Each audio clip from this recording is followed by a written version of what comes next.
Fala pessoal, tudo bem? Vocês já pararam para pensar que o período da Primeira e Segunda Guerra foi um período na história da humanidade que esperamos que nunca mais se repita? E a Zaya Berlin se perguntou por que isso aconteceu da forma que aconteceu, por que eu consigo entender esse panorama geral, não propriamente a guerra em si, mas o que levou nós até esse momento. E ele começa a estudar um período que chama o Romantismo, que vai ali da época de 1760 a 1830. Então, se você está curioso para entender como que isso tem impacto nesse período das guerras e como tem impacto até hoje, continua aqui comigo que eu vou falar mais sobre esse livro. O livro aqui eu vou mostrar é As Raízes do Romantismo, de Azaia Berlin. Primeiro vou me apresentar. Eu sou Ricardo Malaquias, esse é o meu canal. Aqui eu falo sobre livros, sobre as minhas leituras, sobre as minhas aventuras e meus entendimentos, aquilo que eu aprendi com os livros, e quero compartilhar com vocês uma forma também de eu mesmo aprender e continuar aprendendo, estruturar o que eu aprendi e compartilhar com outras pessoas. Tá bom? Mas vamos lá e vamos falar sobre esse livro. Por que que esse período é um período importante? Na visão de Azaia Berlin, esse período do romantismo é o período onde muita coisa mudou na história do pensamento ocidental. Até então, pensando desde os gregos até esse momento, a gente acreditava que para tudo existia uma única verdade. Essa verdade poderia ser ensinada e essa verdade era 100% conectada, ou seja, todas as verdades, as diferentes propostas, elas seriam conectadas num único tronco que poderia falar sobre tudo. Um grande exemplo que tinham sobre isso era o próprio trabalho de Euclides e a sua geometria, onde com poucos axiomas ele conseguia provar uma série de proposições e nenhuma das proposições conflitava uma com a outra. Então eles acreditavam que essa visão que foi feita na matemática, com Euclides e a sua geometria, poderia ser transposta para uma visão de sociedade. Com pequenos axiomas a gente conseguiria fazer propostas que são verdadeiras e nenhuma delas poderiam se conflitar. Além disso, esse período, o período romântico, ele está muito mais próximo da nossa realidade, não só da realidade de Azaia Berlin, que foi esse período um pouco depois da Segunda Guerra, que ele fez todos esses escritos, mas também na nossa realidade de hoje. Então é muito mais difícil você analisar os gregos ou pensadores da Idade Média, porque a realidade deles era muito diferente. Então, para analisar os escritos, você precisa fazer um exercício muito grande de se colocar no lugar deles, entender a realidade e aí sim você fazer essa análise. Quando a gente pega o período romântico, muitas coisas ou desafios que ele tinham no dia a dia também são os nossos desafios hoje em dia. Agora, cuidado, porque essa história de analisar as ideias do pensamento, não é que o pensamento foi uma crescente e todas as coisas se conectavam uma com a outra. Então, muitas coisas do que esse período romântico se propôs, ela teve impactos na mesma direção ou impactos não esperados. Então, uma ideia, uma vez que é escrita, ela tem impactos que vão além do seu próprio autor. Então, muito cuidado na história dessas ideias. Agora, falando propriamente do livro, como ele é estruturado? Ele é estruturado em seis capítulos e o mais interessante que 6 capítulos foram 6 palestras que a Azaia Berlin deu. Ele não escreveu muitos livros e nem muitas obras magnas, mas ele deu muitas palestras. E essas palestras elas foram convertidas em livros por os seus seguidores. E uma delas é justamente esse livro, As Raízes do Romantismo, onde ele estruturou 6 palestras que ele deu na BBC, na rádio naquele momento, não sei se era na rádio ou na TV, mas enfim, ele conseguiu falar sobre 6 horas, cada palestra era mais ou menos de 1 hora, sobre todos esses detalhes. Então, quais são essas palestras que ele dividiu em capítulos e que a gente pode ver o produto delas hoje? A primeira delas é a definição do romantismo. Então ele vai discutir o que é o romantismo e por que eu estou discutindo isso. A segunda é sobre o ataque do romantismo ao iluminismo. Então, o que de fato o romantismo está fazendo e por que isso é muito diferente da história do pensamento ocidental até então. Depois, divide em 3 grandes blocos. Primeiro, os pais do romantismo, então ele fala assim, da onde que de fato nasceu a inspiração do romantismo. O segundo são os romantistas recalcados, aqueles que não se diziam romantistas, mas tinham um fundamento romântico. E terceiro, aqueles românticos raiz, aqueles que de fato falam, eu sou romântico, e fundou essa escola de pensamento que impactou várias áreas da humanidade. O sexto e último capítulo é o capítulo que fala dos impactos do romantismo na sociedade. Então, tanto os impactos negativos quanto os positivos, os esperados e os não esperados. Na primeira palestra, ou no primeiro capítulo, ele vai falar, ele vai buscar uma definição do que é o romantismo.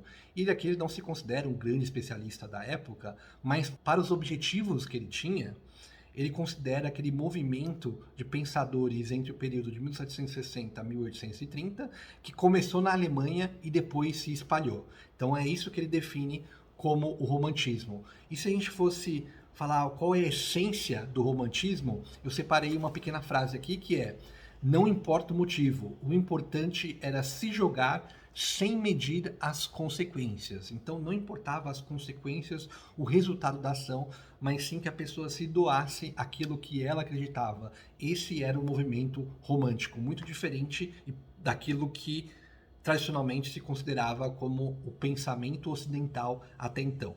Então, ele não procura fazer uma definição super estrita, mesmo porque ele não se considera um especialista, mas sim ele dá essa definição para a gente continuar as discussões nas palestras seguintes. A segunda palestra é a palestra que ele vai falar o ataque ao iluminismo. Mas antes de falar do ataque, a gente precisa falar do que é o iluminismo. E não vou entrar aqui em super detalhe, mas para a gente continuar, é para dizer que a resposta ela poderia ser encontrada com a razão, a verdade. Aquela verdade que todo pensamento ocidental, desde os gregos, procuravam, é uma resposta que várias outras abordagens já tinham sido feitas. O iluminismo falou assim, olha, a gente consegue chegar na verdade com a razão, com o método científico, que deu muito sucesso para entender como o mundo funciona, e agora a gente pode utilizar esses mesmos métodos para entender como a sociedade funciona. Essa era a essência do iluminismo. Então eles tinham o Euclides e a sua geometria como uma visão de mundo que poderia ser transportada para a realidade. Assim como Euclides fez todo um documento que mostrava que a partir de poucos axiomas você poderia provar toda uma geometria e que todas elas eram verdades entre si, nenhuma se contradizia, eles queriam fazer esse mesmo exercício para a sociedade. Por isso até que eu fiquei com a ideia de ler Euclides algum momento no futuro, porque essa é a inspiração que muitos filósofos e pensadores do mundo ocidental tiveram para transportar isso, para entender a nossa sociedade. Agora, quais eram os ataques que eram feitos ao iluminismo? O primeiro tipo de ataque não era muito bem um ataque, era uma divergência, tá? Porque todos acreditavam que existia uma verdade, mas às vezes não concordavam que a razão era a única ferramenta. Então ele não considera isso como uma crítica ferrenha ao iluminismo, porque aqui ele fala assim, ó, em alguns momentos existe uma limitação da razão, talvez nem todos os problemas podem ser abordados com o método científico, tá tudo bem. Agora, quando ele fala do romantismo, o romantismo sim, ele atacou as bases fundamentais do pensamento ocidental e do iluminismo, porque ele quebra com essa ideia de que necessariamente existe uma resposta. Qual que era o contexto e por que os alemães foram importantes para esse tipo de pensamento? Naquele momento, a Alemanha era um conjunto de estados ou reinos divididos, sobretudo depois das guerras napoleônicas, então eles estavam bastante feridos, não só economicamente, mas também moralmente. Então eles não tinham recursos, apesar disso eles tinham uma excelente formação. Isso fez com que eles voltassem para eles mesmos. Além disso, nesse movimento, os alemães, sobretudo Hamann, que é o nome de um filósofo, um pensador alemão da época, ele não acreditava, como o iluminismo acreditava, que o homem poderia ser único. Ele falava, eu não conheço esse homem único, esse homem do mundo. Eu conheço russos, franceses, ingleses. Eles são muito diferentes entre eles. Então não existe esse homem único que o iluminismo prega, essa única verdade racional que o iluminismo persegue. Eu não consigo ver isso na realidade. Eu, inclusive, quero procurar o que tem de específico, porque cada homem é único. Quando eu comparo um russo com o inglês, é bastante diferente. Então, esse foi o ataque fundamental ao iluminismo. Falar que não existe uma única verdade. Podem existir várias verdades e que não necessariamente elas são conectadas, elas são consistentes, muito diferente da história do pensamento ocidental. Então esse é o capítulo 2. Então vou passar aqui para a terceira palestra ou terceiro capítulo, onde ele fala de quem são realmente os pais do romantismo. Hamann já tinha feito esse primeiro ataque ao iluminismo. Aqui ele vai falar as duas pessoas que enterraram de vez com o iluminismo, ou pelo menos fizeram as críticas mais contundentes. São os dois pensadores que são Herder e Kant. Kant ele acaba nem discutindo muito nesse capítulo, mas ele vai falar das contribuições de Herder. Então, quais são as três que eu destaco aqui? Primeiro, a arte como comunicação. Então, a arte não significa realizar um produto que vai além do artista. Ele não consegue expressar em palavras tudo aquilo que ele sente da realidade, ele faz um produto artístico. O segundo, pertencimento de grupo. Ele dá um grande exemplo aqui. Eu, por exemplo, que viajei, que morei no exterior, também não me sentia parte daquele grupo por ser estrangeiro. O estrangeiro era sempre alguém diferente. Então, essa ideia de pertencimento de grupo é super importante que os romantistas vão desenvolver, tanto para o lado ruim quanto para o lado bom. E o terceiro ponto é que os ideais não são compatíveis, não necessariamente reconciliáveis. Então, a ideia de que a gente poderia fazer como um geômetra, como um Euclides, de estabelecer axiomas para a sociedade e estabelecer a partir daí proposições que não seriam contraditórias, não é verdade quando a gente analisa o mundo como um todo. Essa é a contribuição de Herder. Ou seja, essa visão única, ela não existe. E se não existe essa visão única, o que a gente deveria fazer? Porque até então o pensamento ocidental estava pensando, olha, existe essa visão única, só que a forma de chegar lá é diferente, seja pelo estudo, pelo conjunto de lideranças, pela razão, pelo misticismo, pelo insight, pela religião, enfim, tinham várias formas de alcançar. Aqui no romantismo ele fala, olha, na verdade não é que a gente está procurando a forma de alcançar, ela simplesmente não existe, ela é irreconciliável. Então, se isso é verdade, o que nos resta? Resta apenas a ação. E por isso é muito mais valorizado no romantismo, que é quanto você se doa à sua verdade, e não se a verdade ela é de fato real. São as bases e são os pais do romantismo. Kant também vai um pouco nessa mesma linha. Tá?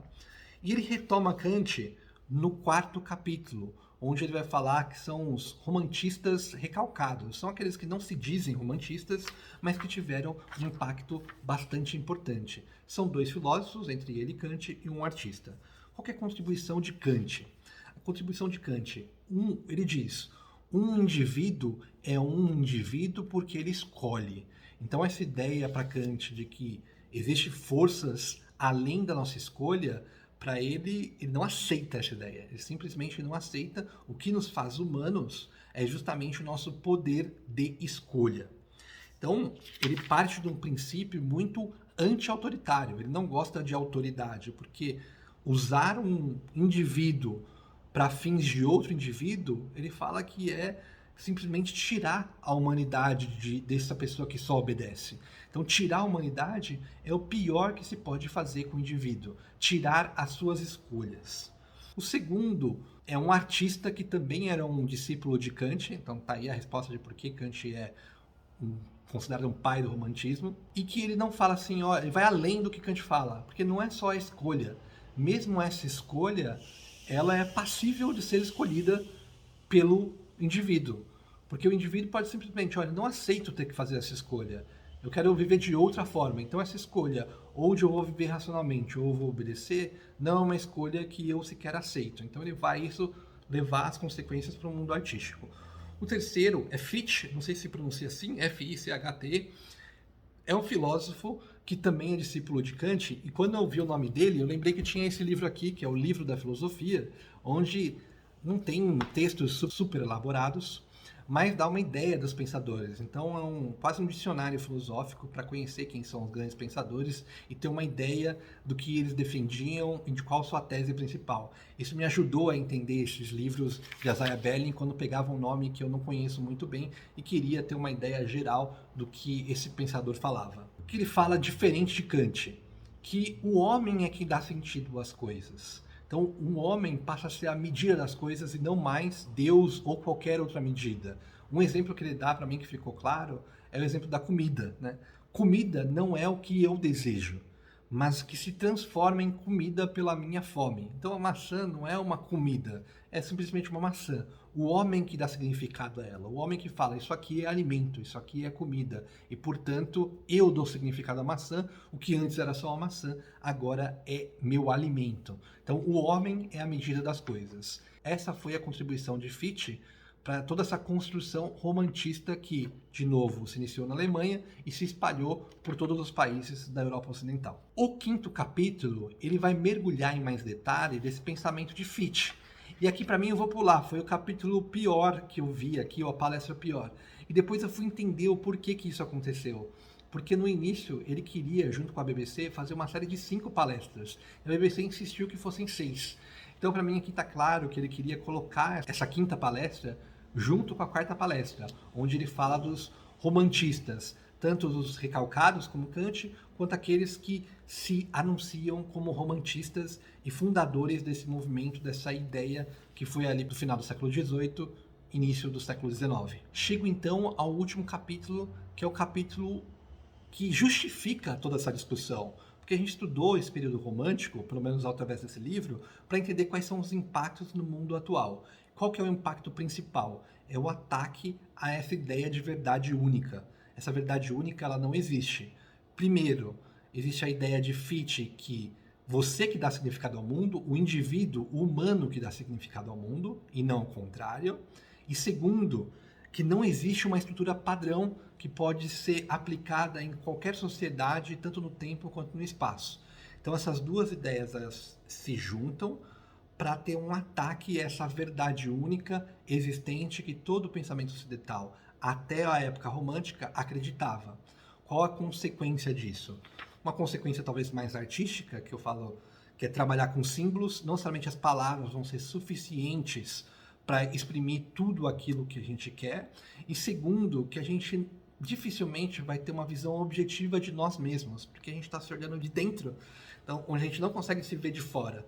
Nossa descrição objetiva é muito complicada. E finalmente o que mais nos interessa, quais são os impactos nos dias de hoje, tanto negativos quanto positivos. Do lado negativo, toda essa ideia de que não existe uma solução única incentivou de alguma forma o fascismo. Porque se não existe uma única verdade, vamos seguir o grande líder, o grande visionário, que ele vai nos indicar o que fazer, o que vai ser melhor para todo mundo, porque se cada um seguir a sua ideia, a gente vai acabar no caos. Então vamos seguir o grande líder.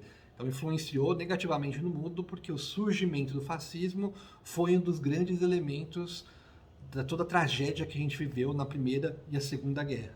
Além disso, transformou a sinceridade e autenticidade como valores além de seus impactos. Então, se uma pessoa fala a verdade, se uma pessoa é autêntica, mas gera coisas ruins para o restante da sociedade, isso não é levado em conta. Então, os resultados não são mais levados em conta, mas as ações, que é um pouco contrário da nossa visão de moral. Por último, quais são os impactos positivos? Eu coloco o principal, talvez a razão por que eu estudei Isaiah Berlin. Porque dado que existem diferentes visões e elas não são reconciliáveis, surge um novo caminho para o liberalismo.